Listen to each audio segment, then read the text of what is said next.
Welcome to the Table Talk podcast. You know we saved you a seat. Join in on honest, real-life conversations about being a Christian in today's world. Let's get into it. What's up, everybody? It's T and Q. We're back with another episode of the Table Talk podcast, where we young adults, Christians, just come together, talk about things that we're going through, relatable topics that we hope help you in your spiritual journey. I want to introduce our special guest today, Miss Graham Fam. Yes. Okay, they got all these other people coming up here. We got Graham Fam today. Let's go. I went to a whole PWI, so that's okay. It's okay. Yes, and we all make mistakes. I would brag on my football team. We all make mistakes. It's all right. I loved my experience. We just you this year. Where'd you go? No. Where'd you go? I was like Auburn. Auburn? Okay. Okay. All right. Yeah. This year we just living on a prayer for real. Gotcha. Okay. But what was y'all's? Did y'all know each other in school or? Yeah. Well and not well, right? That's true. Yeah. So like, by the time I was a little bit before Amber, right? You got what year did you get there? 07. She got there in 07. I finished in 08. Okay. But my senior year, either my senior or the year after my senior year, I can't remember. I was still around. I was working for Chase Bank. So I was still in the area. And I wound up starting a college. I think I was my senior. Yep. I wound up starting a college Bible study my senior year in college. And it started off with like 5 of us or 6 of us. And then the homies. we looked up, it was like 70. It was kind of similar to what happened with Lit, right? It kind of started as like a small Bible study. And Amber, that's how I met her. Like she wound up being part of the organization we had out there called BCM. Yes. Which was Baptist insane. Collegiate Ministry. Oh man, yes. yeah, we had some good times at BCM. Yeah, very much so. So I saw the church side of Amber. Yeah, this like big spiritual bro. This Yeah. The outside of Amber, I ain't seen the outside of Amber too Wait, much. what you mean? Like I got many sides. So like I watched kidding. I watched another podcast that you did, right? Okay. And I learned things about you that I didn't know. I've been knowing you for 15 years. Oh, okay. Was it still spiritual? I hope. Well, no, I mean, I'm it was just like when you were talking about, I don't want to spoil with you because you might say something that's on here, but just you kind of selling stuff throughout school. Oh, yeah. I didn't know that. That is right? true. I didn't know that. Yeah, Never you didn't sold get me that part. nothing. So, So you've been an entrepreneur for a long time. Yeah, a long time. Yeah. Yeah. Tell us a little bit more about what you do. Sure. Okay, so again, I'm Chef Amber. Hey, everybody. I own LaRouche Cuisine Food Company. It's based right here in Dallas, Texas. So I do elevated Creole fusion food. I am born and raised in Texas, Oak Cliff to be exact. But I have family roots in Louisiana, so that's where that Creole Cajun flair comes from. My family's in Baton Rouge. But I've had my company for 8 years. I've been full-time for 7. But I've been hustling all my life. Yeah. But what Q was talking about, that entrepreneur bug really started at Grambling. And I started a little sweets business called Sweet Sensations. And I used to sell all type of cake slices and brownies and pecan candy like we used to eat in Louisiana. Right up my alley. Yeah, and I just used to sell them in class, get in trouble, sliding dollars back and forth. And that was my gas money. And that's kind of where it started. And as I got out of college, some of those people became my actual clients. That's what's up. When they had real money. So Yeah. They stay down. yeah. I love that. I So will say this, Yeah. like this. Let me tell you how far she's come. Okay, Oh my God. tell you how far she's I'm come. about to be embarrassed. So when I first got to Dallas, this was 2017, Okay. 2018, something like that. Maybe a year after that. That's when I heard that you were doing the cooking thing, right? I didn't know before then. That's the beginning. Yeah. Yeah, so I was about to go get a cake or something from somewhere. So I said, let me hit Amber. Let me throw Amber a little business, okay? I think she quoted, whatever, I'd have paid her. Whatever she'd have told me, I'd have paid it, right? She said something like 30 or 40 bucks or something like that. I was like, cool. So I met her, picked up the cake, all of that. Cake was delicious, by the way. What is it, cheesecake or something? I think it was a cheesecake. Yeah, it was cheesecake. So let's fast forward. Like 3 years. okay. I said, hey, Amber, listen, I'm not the most romantic guy, right? I'm not really built that way, but I'm saying, you know what? I want to have like a dinner like for me and my wife. I'm thinking $30 cake, Amber. Right? Okay. That's the Amber I'm thinking. Woo. She said, all right, It's gonna be like, what she said something like $2,000 or something like that. I said, oh, my girl has come up. Oh, she has come up. So I'm proud to see where you have come from to where you are now, and listening to your testimony, man, about, and I'll let you get into some of that, but man, it makes me happy to see you doing well. Yeah. I need those stories. I really do. Because it's been 8 years now. And sometimes I forget those things when you kind of ripping and running. But I need that stuff consistently to keep going. So thank you for that. Ain't no problem. I appreciate it. No problem. Yeah.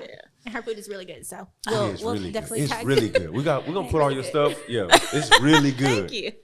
So let's get into really what we're going to dive in today is really talking about kind of a spiritual diet. So what people are feeding themselves, actually feeding themselves food, and then what are you feeding yourself in terms of the different environments and stimuli that you interact with. Yeah. So let's start, I think, on the food side.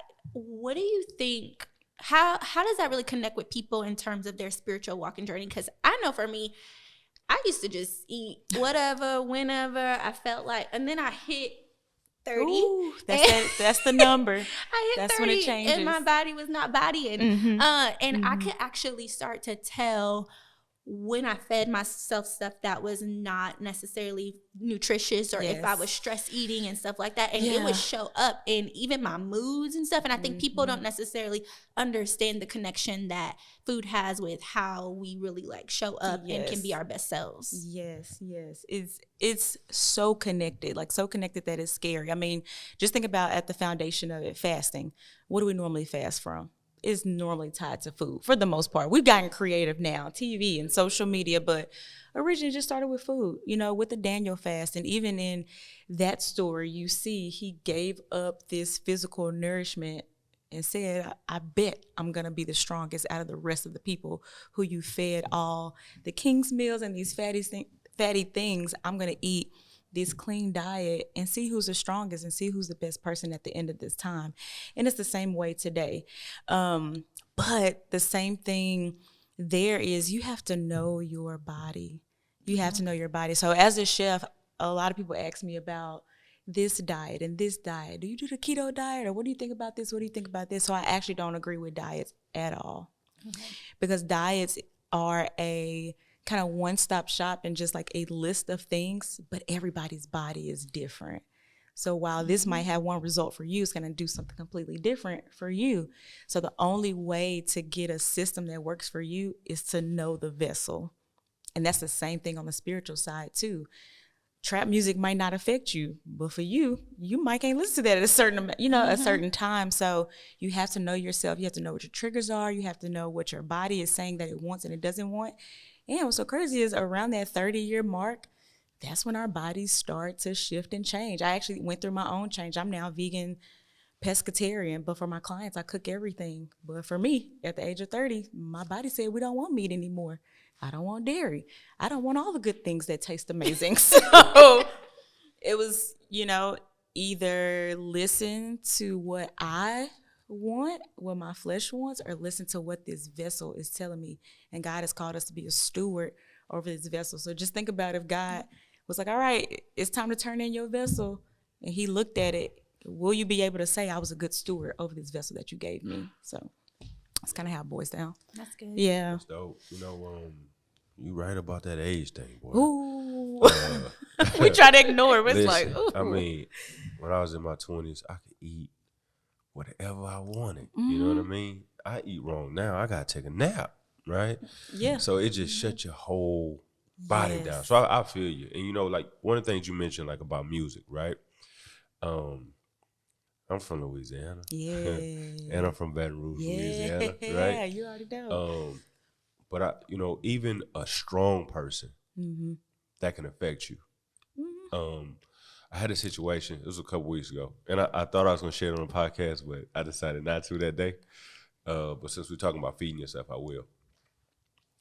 One day, I was on my way to work.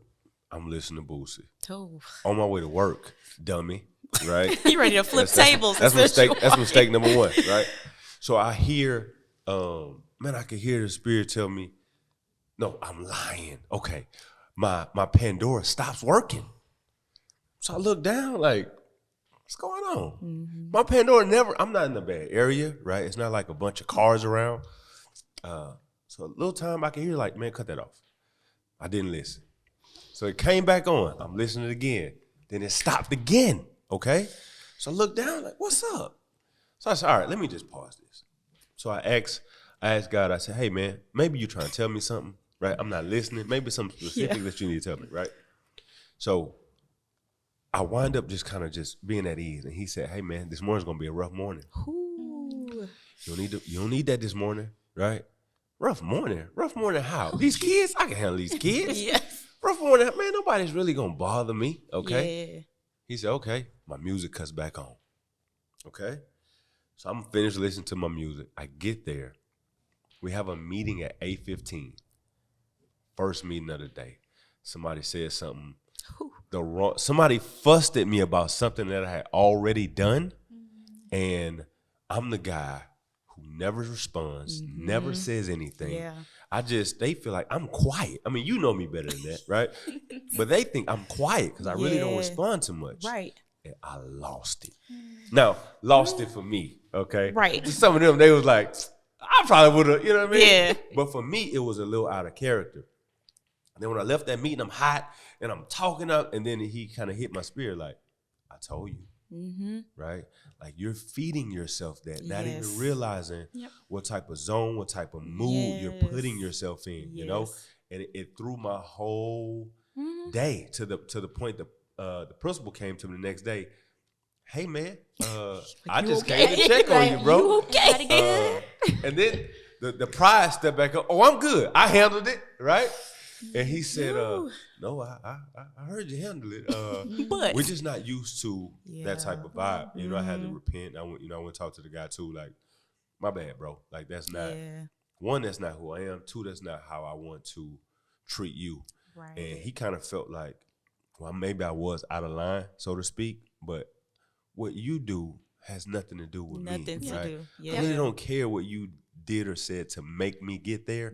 I should have never got there. But I fed myself the wrong thing early on. So, yeah. It happens. Yeah, you gotta all watch across that. the board. Yeah. All across the board. You know, and they say, like, you hear, you know, when you want to do right, evil is right there. always. It's always a choice. And I think sometimes we have the best intentions, right? Like, and I think to your point, like, we go extreme. Like, I want to change this, and this, and that makes it hard.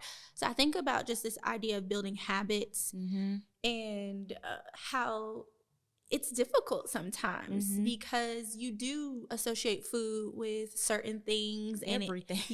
And it makes you feel that comfort, and it's usually the things that are not great for us. And I think in terms of what we have been accustomed to culturally in terms of music and just like having a good time, social things, a lot of it does tend to tear away at our just like mental stability without us even realizing it. So when you get to that point where it's like, I know I don't necessarily need to feed myself this, how do I work to build the habits to just make better decisions about what I am putting into my body when I'm feeding myself? Kind of like what I said earlier, knowing yourself and knowing your triggers, knowing what you can and can't handle will help with that starting process. Then once you identify, like, okay, I know these things need to change, you got to identify a why. That's why a lot of us slip, because we don't have anything at the foundation kind of anchoring us down. Like, why do I go to the gym at 5 a.m.? Because if you just kind of up and go, you're like, man, I can miss today. Then I can miss tomorrow. And then it's a month later, you're like, oh, I'll start back January 1, you know? Or I know I want to be married, or I know I want to prepare for this in my career. All these things have a why at the basis of them. And once we identify that and keep that solid, then you can start moving on to a plan. So one, you got to commit to a why. Then you have to adopt a system. it has to, whether you're a system person or a process person or not, you have to have some type of system. And the only way to keep that in line is to get some community around you, whether that's a friend or it's a text group or it's some type of app or whatever it is, but you have to have some type of community. Because if this is not a normal routine for you, or you're trying to shift from a bad habit to a good one, you got to work that thing out. Like, you're going to be rusty. So you got to kind of get on the good foot and have somebody to keep you in line. Yeah, it reminds me of just, I know, Q, you can relate. In education, I worked in education for a while, and our kids have schedules, right? Yeah. Like, they come in, they know where their stuff goes, they know where they sit, they Yeah. know what time we eat lunch. And if you go into a classroom and you're a substitute, those kids will tell you, this is what time we do this, this is what time we do this. And it's very clear. And then at some point, when we become adults, we feel like, oh, I don't need that. I don't need that routine. Yeah. I don't need that. I can self-manage, when that really is a tool that really is supposed to follow you into adulthood. But we tend to just sometimes like, I'm grown. We like control. We like to be in control. So I had a guy tell me one time, he said, it was one of my managers when I was in corporate America. He said, man, it was working so well, you stop doing it, right? Like, we get to the point where we feel like you said, I got it, right? And I think what's dope about what you just said was, a lot of people know the what, but they don't necessarily know the how, right? What you just did was gave practical steps of things that you can actually put in place to have permanent change, And we were first talking, you started talking about how you're not really a fan of so-called diets, because typically a diet has a start and an end, right? And when it ends, what typically happens to people who are on diets who haven't necessarily put in place a process or established a routine, you go back to doing what you were doing before. I'm one of those people, and I have 4 diets a year, right? Yeah. I typically go, I'm exaggerating about 4, but at least 2 to 3 times a year, I drop 20 pounds. Yeah.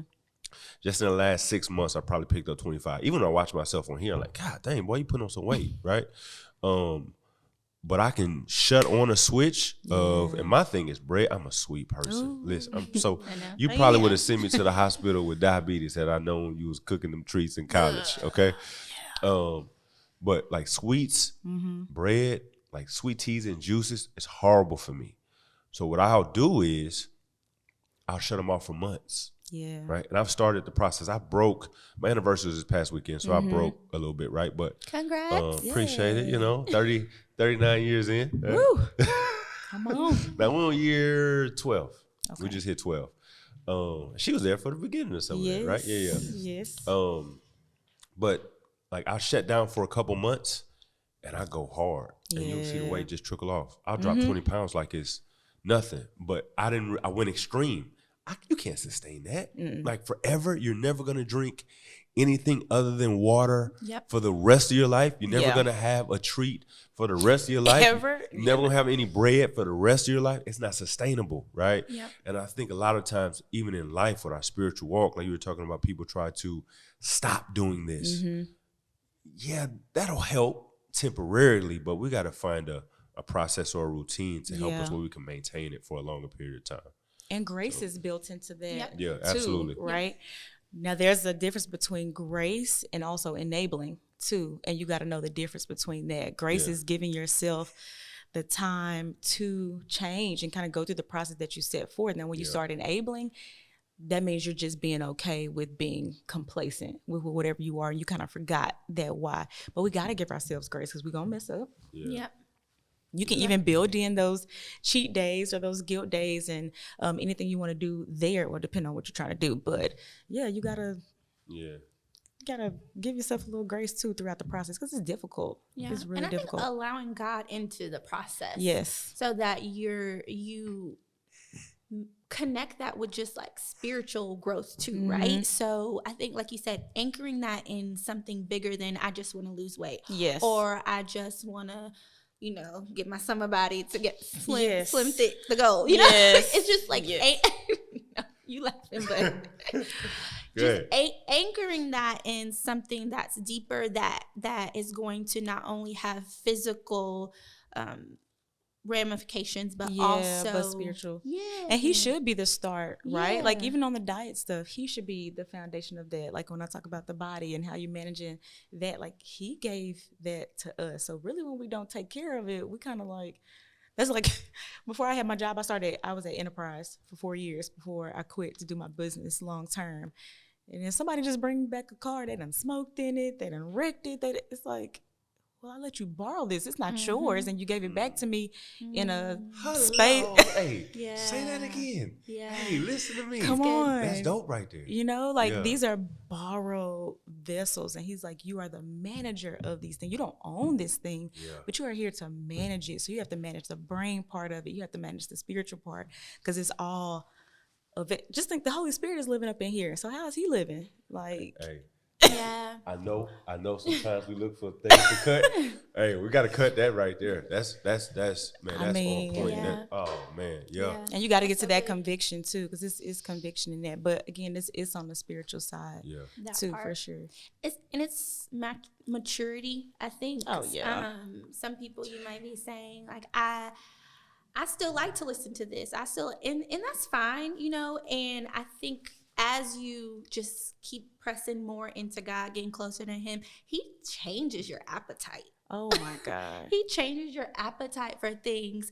I've been trying to do like, okay, because I listen to gospel pretty much all week long, and now on the weekends sometimes You trying to fire shots at me? You trying to? I don't You listen see to that? this, Yeah, like, yeah. no, that's just No, I what got you. I got you. Go ahead. It's different for some people.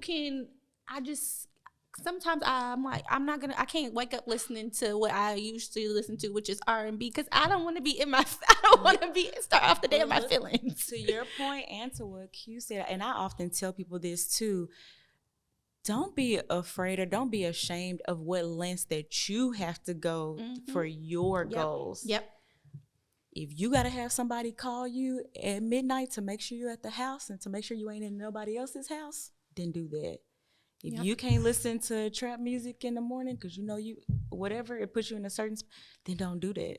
If you got a meal prep 2 weeks in advance, because that's the only way you can, then do that. Don't be ashamed of what people might say. Oh, you got to do, it don't take all that. You know what folks like, it don't take all that. Yep. No, for me, it does. Yeah. Because I know at the moment that I shift, that I get relaxed, I'm going to slip. Yep.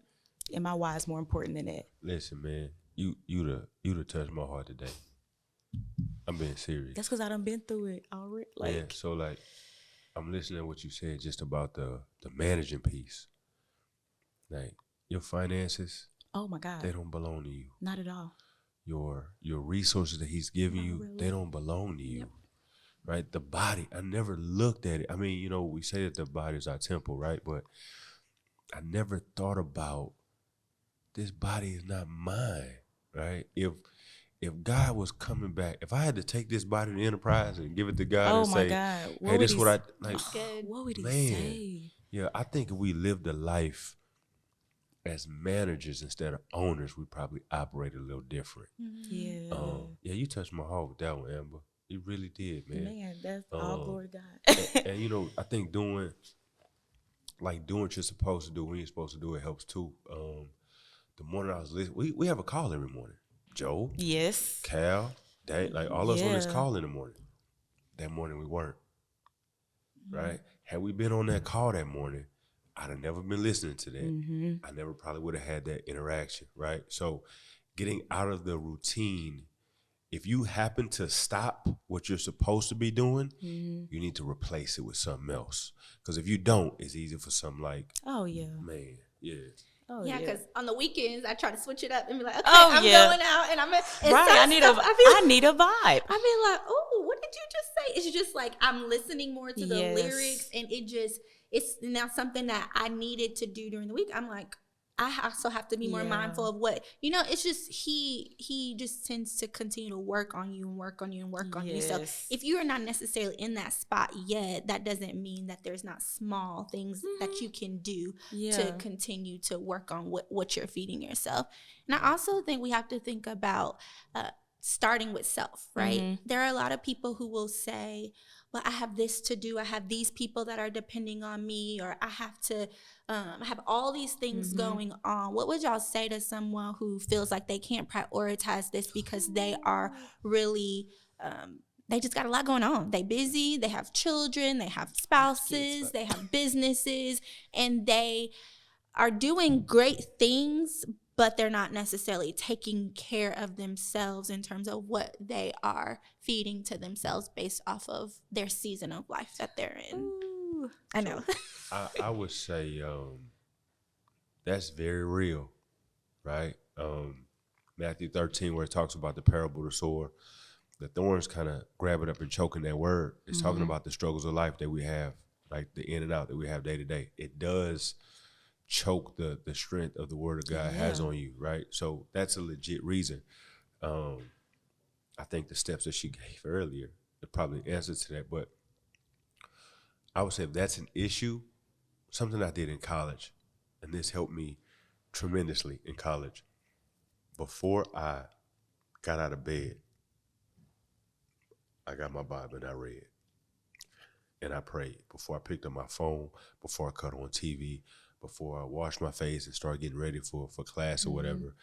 I grabbed my Bible first. So if you understand that you have a life that Amber gonna be calling me, and T gonna be calling me, and Ben gonna be calling me, and I got all this stuff pulling at me, before that happens, I gotta make sure I do the right thing by grabbing him first, right? You know, in the Bible, it talks about how wisdom, I can't remember the scripture, but it says part of wisdom is knowing when to go in and come out, or go in and come out, something like that, right? Really just saying knowing what time to go to sleep, what time to get up. It's very difficult for me to get up 30 minutes early when I went to bed at 1 a.m., right? Yep. So if I understand, that's when it becomes, this other stuff is extra. I'm bent on being a better me. 9 o'clock, 9:30, 10 o'clock, I'm shutting it down because I have to get up 30 minutes earlier to make sure I do that. Because if I don't do that, it's a wrap for the rest of the day, right? So I think it's about just getting started with him early and making him priority, kind of like we talked about last week. Not including him in your life, but making him priority in your life, you know? So I'll share something that a business mentor told me that rocked my world. This business mentor told me, you are the first client of every day. For me, I'm a business owner, you know. That's good. She said you have to be the first client of every day. Of every day. Before you go answer an email, before you go check on whatever needs to happen, you gotta serve yourself first. Because if you're not served, then there's no way for you to fully give and pour into others, into your children, into your spouse, into your job. And with that, the word says that. You got to love your neighbor as you love yourself. So if you haven't found a way to love yourself first, I guarantee, and for those who try, I bet you'll find a lot of relationships around you that are unbalanced and not in their correct position because we have not learned to pour into ourselves first because we're so busy looking out. So, yeah. That's good. And the stuff's going to be there. So just thinking about culture and we are very much in this place of like fast-paced, gotta go here, like every day I gotta be somewhere, I gotta post something, I have to be doing something, and people finding acceptance and validation in the things that they're doing, that when we sit down, it feels foreign. And it feels like, what am I supposed to be doing something? Or I'm looking, I'm like, Am I supposed to be doing something? I struggle with that so bad. How dare I not have a full calendar right now, right? What is rest? Right. What is that? So then in talking about what we've been talking about, a lot of that comes from consistency, discipline, doing the same thing repetitively, right? But right now I feel like the mundane and the boring parts of that are not what people are valuing, right? So how do we get comfortable with shaking off what culture is saying and really resting in there is great things that come out of continuity? One, you're always prepared. You know, when you have a process, when you have a plan, when you have those things in line, when life comes at you, which it will, the unexpected is going to come at you, you manage that and you absorb that a lot better than when you're just all over the place and like flailing your arms, you know? Yep. You're on the defense. You're ready for the enemy when he comes. If that day brings you something that you weren't thinking about, you're like, I wasn't expecting that, but I can handle that, right? So it makes you more prepared, for one thing. And one, we have to get used to being and not doing. Like, God called us to be so many things. I called you human beings. Oh my God! Didn't even connect that. Yeah. Thank you. But yeah, like we are called to be the light of the world, to be salt, to be all these things, and He really called us to do only what we're assigned to do. And actually, the Holy Spirit spoke to me last week and said, "You don't get extra credit for doing the things that I did not assign you." Like, Jesus didn't go around. That's the one. Because Jesus easily could have been like, everybody that's blind, you can now see. Boom, like that. No, He intentionally walked to a certain place, healed this person of this ailment, skipped over all the others and healed that person, because that assignment was tied to everybody around them now seeing the glory of God. So when we start dibbling and dabbling in all these things and just being busy, God, like, I don't really care, because that's not even what I asked you to do. We literally talked about that in my grow group this past week, and we talked about how so much of our energy is spread across so many different things that when it gets to the assignment and the thing that God has purposed for you, you are not able to even manage that well, because you got your hands in so many places that He didn't even call you to, and they're not even bad things. It's just not what He told you to do or where you to be. Good things and not God things. Yep. And still, when God says, "My good and faithful servant," He's looking for the servants that served His purpose and not our own. Like, God is not impressed with us being busy. How can He be impressed with that when even Jesus rested? Like, Jesus took a break and He went away with intentionality, though, right? Because even we have to watch that, because we could start binging stuff. And God be like, I'm not sitting here watching Netflix with you. Tell the truth. Come on. There's a big difference between busy and productive. You know what I mean? Like, you could be busy doing a lot, but how productive are you actually? Yeah, absolutely. Very true. This is good. Yeah. So it is okay to rest, and it is okay to be doing the same thing every day. It is. And there's blessing in that. There's peace in that too. And I think we have to get comfortable with that. Yeah. So before we go, this is kind of a fun part. That I'm excited to get to know you a little bit more. I know y'all know each other, but I feel like you might surprise him on some of your answers too. Okay, we talked about desserts. We're going to start with this one. Peach cobbler or banana pudding? Ooh, peach cobbler. I need that warm ice cream. I need that cold ice cream with the warm dessert. Peach cobbler, 100%. Yeah, peach cobbler. Especially the crust part? Yeah. Oh, yeah. I like the crust more than I like the peaches. I like crust cobbler. I'm going to go with peach cobbler as well. Now, this was tough. Fried chicken. I think I know which one you're going to say now that you are... You said pescatarian and... Vegan. Yeah, vegan pescatarian, yeah. Fried chicken or fried catfish? Catfish all day. Yeah, catfish all day. Really? Yeah, catfish all day. Okay. Yeah. Seafood. Louisiana. Yeah. Okay. What? Why could black people gotta eat chicken? That's why you surprise them? And we eat fish too. Golly, boy. We love it. No, you know how many catfish places in Dallas? I mean, my God, I can't even. What do you have a favorite catfish restaurant in Dallas? Oh, so I grew up on Ronnie's. Okay. I grew up in Oak Cliff. But I love JJ's too. I've been loving JJ's a lot. Right up the street. Interesting. Yeah. Oh, for real? Chicago? Ooh. There are those in a lot of different states, and I didn't know that. I didn't know that. Yeah, I didn't. But know that. Ronnie's catfish. That's what I grew up on. I have one in Atlanta for sure. Okay. Come on. Ben wrote this one. Better food, Texas or Louisiana? Oh, Louisiana. Disrespect. Come on, bro. That question within itself is just disrespectful. Put that on there 'cause she's from Texas. Her pops are from Baton Rouge. No, my mom is Your from mom's Baton Rouge. My Yeah. dad is from here. But I just said this, American, and y'all can fight me, I don't care. American food is the most boring food on this planet. American food, but You like, say boring because we don't. What you mean? oh my God, just the creativity and the ingenuity of using real flavors, like real food, real spices, real herbs. Every other culture, including Creole, Cajun, you go to African, Mexican, whatever, like they're using real things. But American food, let me slap some cheese on a burger. Like, what? That's boring. Yeah. Come on. Yeah, I got you. Aw. Be a Louisiana all day. Man, you get another question about like this? that. We're What- going to take what- your question privileges away. Texas on. She's like, come to me. Okay, I'm going to edit it. Okay, better food, Houston or Dallas? Ooh, y'all gonna hate me on this. I don't go to Houston that much. I can't even tell you. I need to though. I need to. Sorry. I'm not a Houston person either, if I'm being honest. Oh, Yeah. wow. And Dallas is, we don't have a food identity. We have great food here, but we don't have a food identity. So Dallas is a great place for restaurants, but Dallas food, there is no such thing.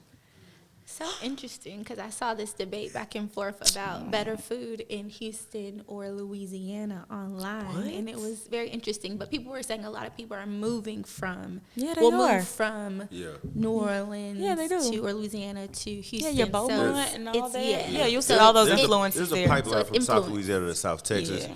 In the same way, Bossier, Shreveport people come here. Right. Right. So, yeah, Right. that's why Shreveport is kind of like East Texas, really. Yeah.